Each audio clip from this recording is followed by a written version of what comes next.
大家好，又嚟到今個禮拜嘅 Crypto Weekly 時間。你係咪覺得上個禮拜個市況好似過山車咁呢？比特幣由高位急挫超過10000美元，成個幣圈都好似經歷咗一場大地震咁。究竟牛市係咪玩完，定係大戶又喺度設局，想掃晒你手上嘅廉價籌碼？今集我哋會解構呢場100000美元關口保衛戰，再睇下未來一星期嘅走勢有咩要注意。好多人話睇加密貨幣市場就好似睇波咁，明明上半場領先，點知下半場就俾人連入幾球。上個禮拜比特幣嘅價格真係慘情，由之前最高摸到115000美元附近受阻之後，就連續急跌回踩，成個過程跌幅超過10000美元。有分析指喺短短1個鐘頭嘅時間框架入面，已經見到一支又大又紅嘅陰燭。當時價格跌穿咗好多人嘅心理防線，去到107600美元左右，最低仲摸到106000幾美元。配合我哋而家見到嘅日線圖，價格現時徘徊喺107000左右，樓上仍然有116000美元嘅口阻力頂住，樓下15000美元係近月最關鍵嘅現貨防線。咁嘅急跌自然就引發咗市場嘅極度恐慌。有數據顯示，呢一輪下挫引發咗大規模嘅多頭倉位被清算，單單喺一個時段內就已經有3億3900萬美元嘅多頭倉位被人斬倉。清算一爆發，就令到跌勢更加急速，好似雪球咁越滾越大。市場情緒跌至冰點，散戶可以話經歷咗最黑暗嘅一日。特別係一連串寬鬆消息出場之後，價格不升反跌，令情緒谷底再穿底。好多朋友被呢段長時間喺100000美元附近反覆拉鋸嘅走勢磨到心淡，甚至覺得牛市就此完結。但係當散戶最驚最慘情嘅時候，巨鯨地做緊乜？重點嚟啦！喺散戶拋售潮最勁嗰日，鏈上顯示大鯨魚出手買入，持幣100粒以上嘅地址，合共吸走超過8700粒比特幣。上一次見到相同級別嘅吸納，係9月27號之後最大一波散戶恐慌性賣壓之後。換句說話，如果而家就宣布牛市見頂，首日拋售嘅散戶就會成為贏家，而承接嘅機構同鯨魚就會變成最大粒韭菜。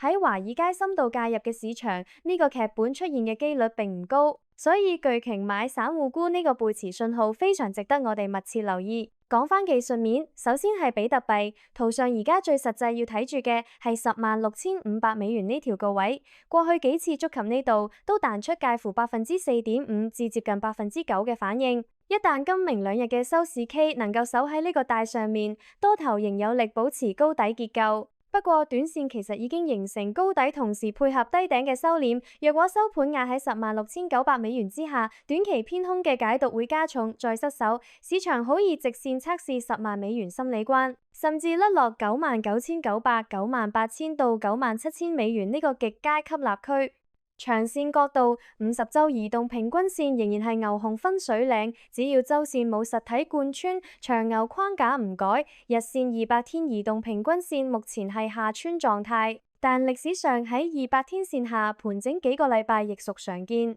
而家講以太幣，日線圖見到以太正反覆考驗3720美元左右嘅水平，基本上就係我哋一路講嘅3714至3720幾嗰個雙底範圍。短線最重要嘅生死線係4040美元，只要周收能夠企返上4000，結構先至會由弱轉強。周線 MACD 早前轉紅之後，歷史統計話價格往往跌彈再跌先見中期底，所以下一步我哋仍要留意3674美元同3613美元兩級防守。極端情況下，一啲量化策略甚至會將分批吸納一路排到2500美元，但核心假設仍然係守雙底為先，4000收復為王，上檔歷史高位4800美元一旦突破，華爾街資金偏好零停機可質押合規友好嘅以太敘事會急速放大。至於 Solana 日線已經跌返去170幾美元邊緣，近2個月走勢係一浪低於一浪，短期要防守176美元附近嘅橫向平台，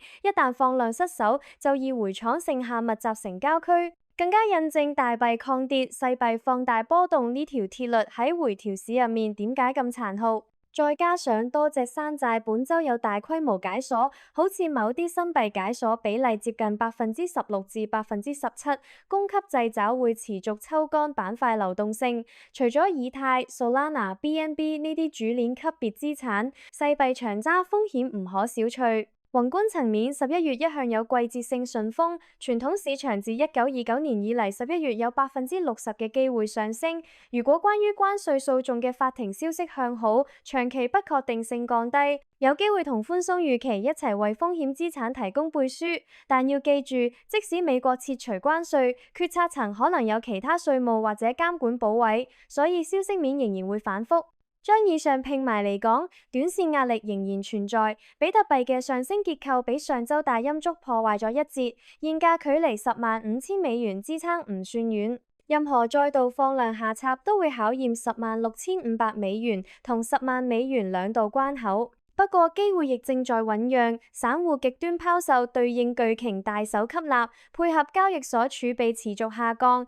，ETF 資金面對應嘅被低估信號。若果價格喺$98,000至$100,000區間出現放量承接，往往就係下一段中期升浪嘅燃料。以太短線大概率繼續喺$3,674附近磨底，等候$4,000關口嘅收復信號。山寨板塊喺解鎖壓力未卸之前，預期仍然相對跑輸。至於比特幣，只要確認守穩$105,000至$106,500大，疊加11月季節性與政策面利多，完成一段時間嘅窄幅整理之後，重啟對$112,000、$115,000。以至$117,000同$120,000嘅上攻並非天方夜譚，相反，一旦失守就要預留更長時間喺低位築底，兼讓情緒冷卻。記住，喺呢個充滿波動嘅市場入邊，情緒係你最大嘅敵人。當人人都睇淡，新聞一面倒放大壞消息嗰陣，歷史好多次都話俾我哋知，真正嘅機會往往就喺恐慌之中發芽。